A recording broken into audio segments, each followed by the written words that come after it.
है भारत सरकार और माननीय मुख्यमंत्री श्री शिवराज सिंह चौहान के द्वारा। पहले क्या होता था कि बच्चे जब हिंदी मीडियम से आते थे उनको बहुत तकलीफ़ें होती थी, शुरू में उन्हें कुछ समझ में नहीं आता था, लेकिन अब शुरू से ही अगर उन्हें हिंदी माध्यम से मेडिकल की एजुकेशन दी जाएगी तो उस शिक्षा को अच्छे से समझ पाएंगे, बातों को अच्छे से समझ पाएंगे, इसलिए ये बहुत सही। आपको क्या लगता है इंग्लिश वाले जो बच्चे रहेंगे, अभी तक सब इंग्लिश से ही पढ़े, तो आप लोग यदि हिंदी में पढ़ेंगे तो कोई दिक्कत होगी क्या, किसी तरीके से? नहीं जी, बिल्कुल नहीं। हिंदी हमारी मातृभाषा है और हमें ये बचपन से आती है, तो हमें कोई दिक्कत नहीं होगी। नहीं, कोई दिक्कत नहीं होगी, हिंदी से भी हम पढ़ सकते हैं। और वैसे भी जैसे कि माननीय प्रधानमंत्री मुख्यमंत्री जी ने बताया है कि जैसे किडनी है तो उसको हिंदी में नहीं ट्रांसलेट किया है उन्होंने, हार्ट है तो हार्ट को हार्ट ही रखा है।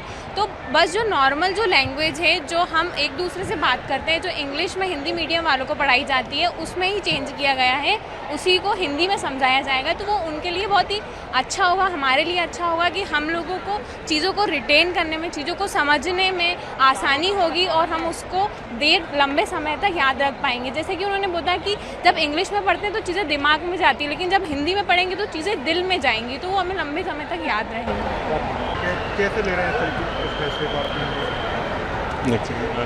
ये बहुत ज़रूरी था कहीं ना कहीं देखा जाए तो। एक तरीके से अब जैसे अपन वे टू वे कम्युनिकेशन होता है, मैं आपसे बात करूं, हिंदी में बात करूंगा तो लंबे समय तक याद रहेगा, एज़ कम्पेयर टू मैं आपको इंग्लिश में कुछ भी बोल जाऊँ या जो भी हो, तो ये बहुत ज़्यादा ज़रूरी है। कहीं ना कहीं इसका शुरुआत इन लोगों को बहुत पहले ही कर देनी चाहिए थी, मेरी यही मानना है। और मैं थैंक यू बोलना चाहूँगा माननीय मुख्यमंत्री